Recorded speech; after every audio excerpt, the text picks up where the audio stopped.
Welcome back to The Explainer. If you are a focus learner ready to master the absolute essentials of one of Japan's most dynamic cities, well, you're in the exact right place.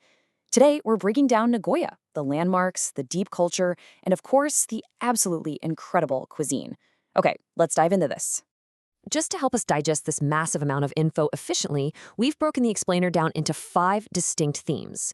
We'll kick things off with historic landmarks and shrines, move on to modern marvels and museums, check out some unforgettable day trips, and then finish up with an epic culinary feast, first exploring the magic of Nagoya meshi, and finally wrapping up with unique noodles and sweets.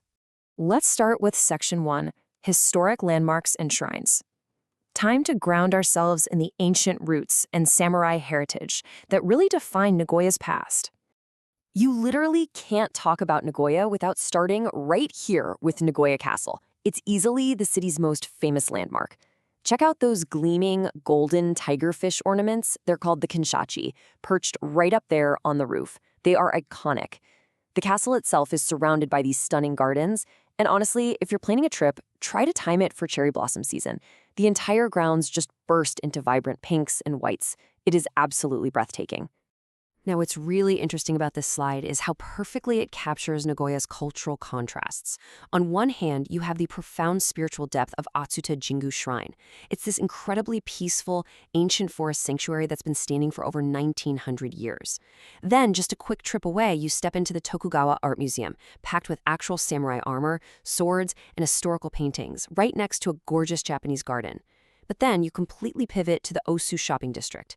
It is this amazing clash of traditional Japan and modern pop culture. You've got the historic Asukanon Temple literally sitting alongside vibrant street food stalls, anime shops, and fashion boutiques. All right, moving on to Section 2, Modern Marvels and Museums. We're shifting the timeline forward here, looking at Nagoya's identity as a massive powerhouse of modern industry, tech, and entertainment. Look, if you're into innovation, or nature for that matter, these spots are an absolute must.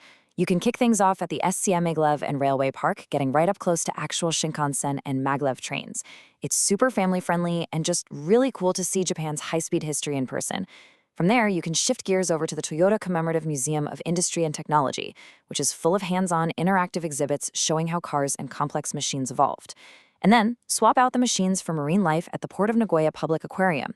It's actually one of Japan's biggest, and you can marvel at everything from dolphins and beluga whales to penguins and killer whales. Let's move to and see how this builds, straight into downtown Nagoya, which paints this stunningly futuristic picture. Right in the heart of it is Oasis 21. It's a modern shopping and entertainment complex, famous for this wild spaceship aqua glass roof that totally illuminates the night sky. Towering right next to it is the Chubu Electric Power Mirai Tower, which gives you these incredible panoramic views of the city from its observation deck.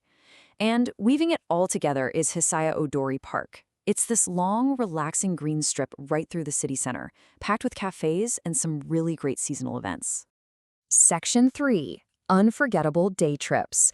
Let's zoom out from the city center for a bit, because there are some really incredible excursions just a short hop away. If you've got an extra day on your itinerary, these 3 are essential. First, just a quick 30-minute train ride transports you to Inuyama Castle.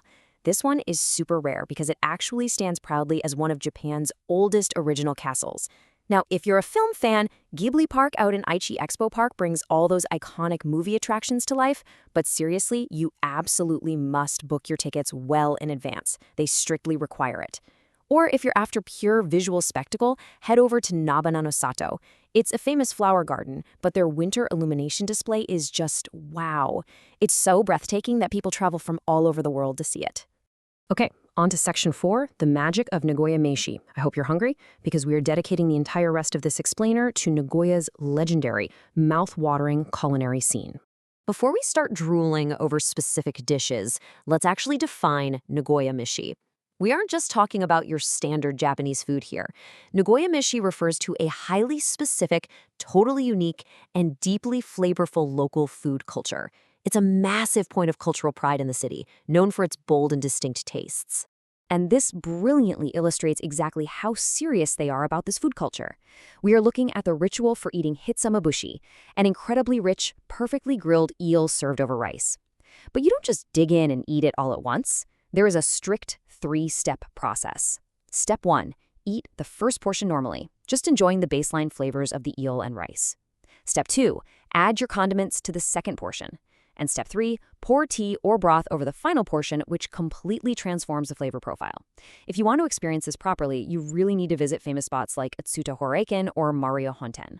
Let's keep walking through these legendary savory hits, shall we? Up first is miso katsu. Imagine a super crispy, deep-fried pork cutlet absolutely drenched in this rich, sweet and savory red miso sauce. The legendary go-to spot for this is Yabaton. Then you've got tebasaki. These are Nagoya-style chicken wings, and Sekai no Yamachan makes them famously crispy, peppery, sweet, and savory, basically hitting every taste bud at once. We've also got tenmusu, which are perfect little rice balls with perfectly fried tempura shrimp tucked right inside. Senju or chitose are great places to grab those.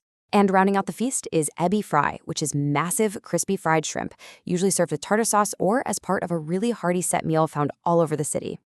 Moving to Section 5, Unique Noodles and Sweets. Let's shift our focus to the city's amazingly diverse noodle dishes and the sweet comfort foods that totally complete the whole Nagoya meshi experience. The noodle scene here is just wildly diverse. We start with kishimen, which are these distinctively flat, wide noodles, usually served in a really comforting soy-based broth.